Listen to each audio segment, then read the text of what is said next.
Nearly 7 years ago, my life was completely turned upside down when my family disowned me, blaming me for my sister's divorce. At the time, I was 22 years old, barely scraping by with a new job, and definitely not in a position to afford my own place. The whole ordeal happened so fast that I didn't have the chance to process it, let alone prepare for the fallout, financially or emotionally. The catalyst for all of this was my sister, Hannah. She's older than me, 37 now, and we were never particularly close, partly because of the 15-year age gap. Back then, she was married to her boyfriend of 3 years, Pete, who was 39. They tied the knot when she was 27, but their marriage fell apart 3 years later, and the blame landed squarely on me. Hannah returned home one day in complete hysterics, announcing that she'd filed for divorce. According to her, Pete had been cheating on her for 6 months, with none other than my friend, Emily. She threw me under the bus without hesitation, claiming it was all my fault for introducing them. Now, a bit of context. Emily, who's 28 now, had been looking to gain some weight at the time, and since Pete was a certified dietitian, he had offered to help her. I made the connection between them, thinking it was harmless. I never in a million years imagined it would lead to accusations like these. Emily wasn't even that close to me, but I knew her well enough to believe she'd never get involved with a married man. And Pete? He was utterly devoted to Hannah, always singing her praises. The whole cheating story felt completely out of character for both of them. Despite my doubts, my parents didn't hesitate to believe Hannah's claims. She had no proof, no messages, no photos, nothing. But my parents took her side without question. I could somewhat understand their loyalty to her. After all, she's their daughter, and Pete was technically an outsider. What I couldn't wrap my head around was why they so easily turned on me. Hannah threw a tantrum, and the next thing I knew, my parents were telling me to pack my bags and leave. I begged them to reconsider. I pleaded my case, insisting I had nothing to do with whatever had happened. But they wouldn't hear me out. Their minds were made up, and they said if I didn't leave willingly, they'd force me out. In a single day, I lost both my family and my home, with no clue where to go or what to do next. I ended up sitting on the sidewalk with all my belongings, sobbing uncontrollably for over an hour before I could even gather myself enough to make a plan. Eventually, I called a friend, who let me crash at his place for the night. For the next few days, I tried reaching out to my parents nonstop, but it was like talking to a brick wall. No response. Thankfully, my friend was generous enough to let me stay with him until I could save up enough to get my own apartment. Meanwhile, it became painfully clear that my parents were convinced I was the villain in all of this. They genuinely believed I was responsible for Hannah's divorce. I'll never forget the words they said as they kicked me out. They told me they were disgusted by my actions. It made no sense, though, because I wasn't the one Pete had supposedly cheated with. When my attempts to call them failed, I decided to visit the house in person. That ended badly. My mom threatened to call the police if I didn't leave immediately. That's when it really sank in. They were dead serious about cutting me out of their lives. They truly believed I had caused all this. Looking back, maybe I shouldn't have been so surprised. Hannah was always the favorite. My parents never actually planned to have a second child, and as a result, I always felt like an afterthought. It didn't bother me much growing up, but I never imagined that dynamic would blow up into something so devastating. In hindsight, maybe there were signs. But honestly, could anyone have predicted something like this? Over the next few weeks, I tried piecing everything together, desperate to make sense of it all. With Hannah and my parents cutting me off completely, there was no way to reach Pete either. He had blocked me, which only added to my confusion. Both Pete and Hannah had left their house behind, each moving in with their own parents, leaving me completely in the dark about their whereabouts. I felt like I was hitting a wall every time I tried to get answers. Eventually, I turned to the only person left who might know the truth, Emily. As I mentioned, Emily and I weren't exactly close, but I was desperate. I reached out and asked if we could meet. When we did, I laid everything out, explaining the whole messy situation. I asked her point blank if there was any truth to what Hannah had said about her and Pete. Emily was quick to deny it, and honestly, I believed her. She explained that she had only met Pete a handful of times, strictly in a professional capacity, and had no idea why Hannah would accuse her of something so awful. She even mentioned she'd been in a steady relationship for a couple of years and was planning her wedding in a few months. To back it up, she showed me pictures of her and her fiancé. What Emily told me felt far more believable than anything Hannah had said. Deep down, I couldn't shake the feeling that Hannah had lied about the real reason for her divorce. I didn't have any proof, but my gut told me the truth wasn't what she claimed. Without solid evidence, though, I couldn't confront my family or hope to repair the relationship. At that time, I was desperate to be back with them despite how they treated me. I missed them more than I wanted to admit. Over time, though, I started to move forward. I found a place to live and threw myself into my work, making it the central focus of my life. It wasn't just about paying the bills. It was also a way to keep myself from spiraling into depression. Sitting around and wallowing wasn't an option. I had to keep going, even if the pain of losing my family weighed heavily on me. Slowly but surely, I began to heal. Fast forward a few years, and life is much better now. I've gone from that tiny, cramped apartment to a spacious one I can actually be proud of. And about a week ago, I got engaged to my girlfriend of 2 years, Liza. That engagement turned out to be a pivotal moment in ways I couldn't have predicted. Just days after we posted about it, I received an email out of the blue that completely unraveled the mystery of Hannah's divorce. Not only did it explain everything, but it came with the hard proof I'd been missing all those years. Liza, who's 30, usually keeps our posts limited to Instagram, but she decided to share our engagement picture on Facebook as well, where she has a broader circle.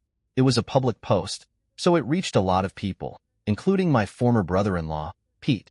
As fate would have it, Pete had met Liza a few years ago at a seminar. She's a doctor, and they'd crossed paths professionally before adding each other on Facebook. Thanks to that connection, Pete came across our engagement post. A few days later, he reached out to me, but not directly through social media. Instead, he sent me an anonymous email. When we talked later, Pete explained that he wanted to avoid any awkwardness. It had been years since his divorce, and he didn't want to come across as someone who couldn't let go or had an axe to grind. Reaching out this way gave him the space to share his side of the story without feeling self-conscious. Pete explained later why he chose to reach out anonymously instead of contacting me directly. Since he had been the one to block me all those years ago, he felt awkward about suddenly getting back in touch. On top of that, he was worried it might come across as him being stuck in the past or unable to move on from the divorce.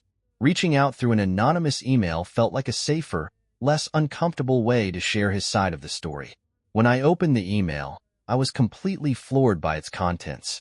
It laid out the full truth of what had actually happened 7 years ago, complete with proof to back it up. As it turns out, Hannah had been lying the entire time. She wasn't the victim of infidelity. She had been the one cheating on Pete, not the other way around as she'd claimed. But the bombshell didn't end there. The email revealed that Hannah had been having an affair with one of my own friends, just as she had accused Pete of doing. The friend in question was Frank, a 28-year-old cashier who worked at the grocery store near Hannah's house back then. I would have never suspected a thing. I'd never even seen them together. Apparently, they had been very careful to keep their affair hidden, though clearly not well enough to avoid Pete finding out. When Pete confronted her about the affair, Hannah shifted the blame entirely onto me. She told Pete that I had introduced her to Frank, claiming I'd mentioned that Frank was an aspiring singer and could use her guidance since she had some talent as a vocalist. According to her, they started working together, and one thing led to another. They fell in love. To make things worse, she told Pete I had been in on the whole thing, helping them keep it a secret. Of course, all of that was a complete fabrication. I had absolutely no idea Frank and Hannah had anything going on. Pete was understandably furious when he found out, and in his anger, he blocked not just Hannah but my entire family. He admits now that cutting me off wasn't fair, and that he acted impulsively, but at the time, he was too upset to think clearly. Pete told me all of this in person later, but the email itself was deliberately impersonal. He didn't want it to trace back to him in case things got messy. The email also came with proof, screenshots of email exchanges between Hannah and Frank. These messages were full of damning evidence, confessions of love, plans for secret meetups, and even discussions about how easy it was to fool Pete. There was no way Hannah could talk her way out of this. The emails were damning enough on their own, but she'd also signed them with her middle name. a detail so specific that it removed any doubt about who wrote them. I had her completely cornered. I had a strong hunch that Pete was the one behind the anonymous email, so I started combing through Liza's Facebook friends. Something told me this all connected back to social media. Sure enough, I found Pete in her friend list and decided to reach out. We arranged to meet up a few days later, and when we did, Pete gave me even more insight into what had happened.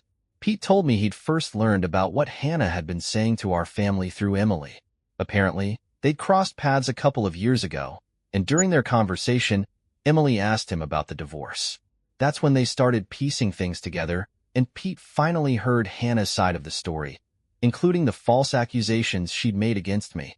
Pete admitted that he had wanted to contact me back then and tell me the truth, but he'd hesitated because he felt awkward about it. I couldn't help but feel annoyed. If Pete hadn't been so hesitant, I might have cleared my name years ago. I also realized that my own insistence that Emily keep quiet about my side of the story had backfired. If I hadn't told her to stay silent, she might have shared the truth with Pete earlier, and this mess could have been resolved long ago. I was kicking myself for that decision. Even so, I forgave Pete. I needed his help to expose Hannah for the liar she was, and I knew he'd be more than willing to join me. Pete and I both knew Hannah had been lying to my parents, not just to cover her tracks, but also to secure financial support during the divorce. To make matters worse, she dragged me into it unnecessarily, throwing me under the bus because she knew one conversation between Emily and me would have revealed everything.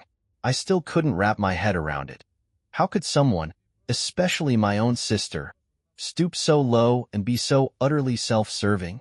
It was mind-blowing to realize how far she'd gone to protect herself at my expense. I was sure Hannah had never bothered to come clean about the truth. My parents had likely eaten up every lie she'd fed them during her divorce without questioning a word of it. She must have known that if they ever found out she had been the one cheating, the backlash would have been intense. She couldn't risk that, so she kept the narrative in her favor. Well, too bad for her. It was all out in the open now, and I was ready to use it to dismantle her life the same way she had destroyed mine all those years ago. I wasn't sure if my parents still lived in the same house since I hadn't set foot there in 7 years, but as luck would have it, they hadn't moved. I confirmed this with an old neighbor before showing up, and I was pleased to learn that Hannah was still living with them. That didn't surprise me at all. Hannah had always been lazy and avoided responsibility like the plague. If she had the option to stay with our aging parents and let them handle all the chores, she would absolutely take full advantage of it. 2 days ago, Pete and I decided to confront them head-on. We showed up unannounced at the house.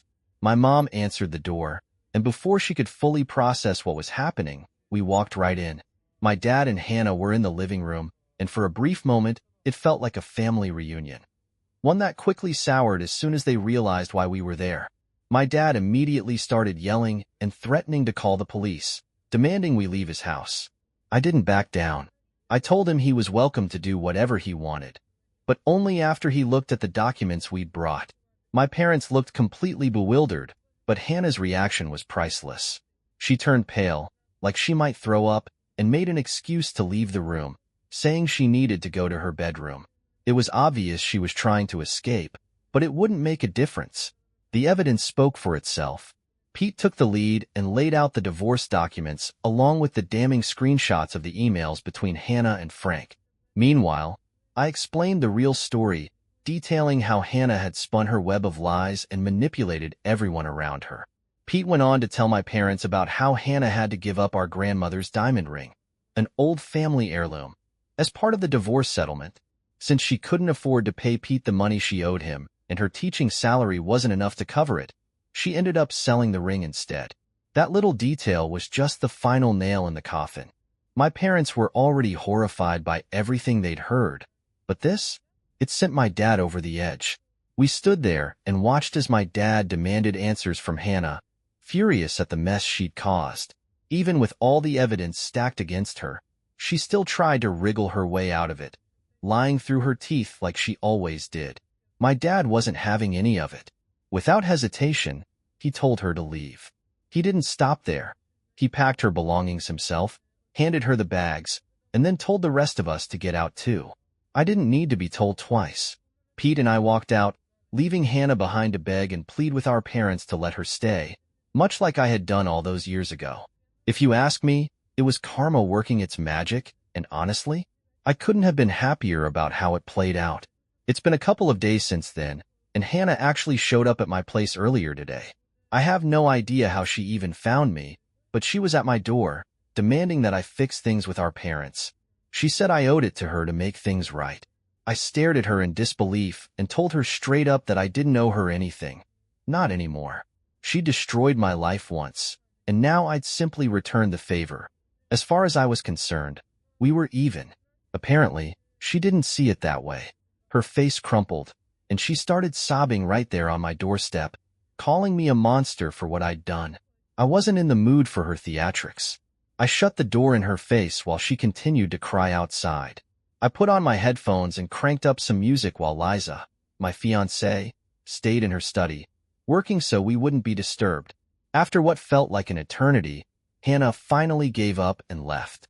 But not before leaving a parting message scrawled on my door in marker, calling me a revengeful monster. Do I feel bad about any of it? Not in the slightest. Hannah got exactly what she deserved. The difference between us is that I exposed the truth, while she built her lies on my back. And yet, she somehow thinks I'm the villain here. So, what do you think? Am I the asshole for ruining my sister's life and getting her kicked out 7 years after she accused me of wrecking her marriage? Update 1. It's been a week since Hannah was kicked out, but she's still pestering me. Today alone, she called me 14 times before I finally threatened to involve the police if she didn't stop. That seemed to do the trick. Honestly, I have no idea how she got hold of my number or even found out where I live, but I'm not about to waste time figuring it out right now. Hannah is still trying to guilt me into feeling sorry for her, claiming her salary as a schoolteacher isn't enough to live on. I'm not buying it. What I think really bothers her is that she has to start paying for rent, utilities, and groceries now that she's no longer freeloading off our parents. Honestly, I don't feel even a little sorry for her. And for those wondering, yes, I've blocked her number multiple times.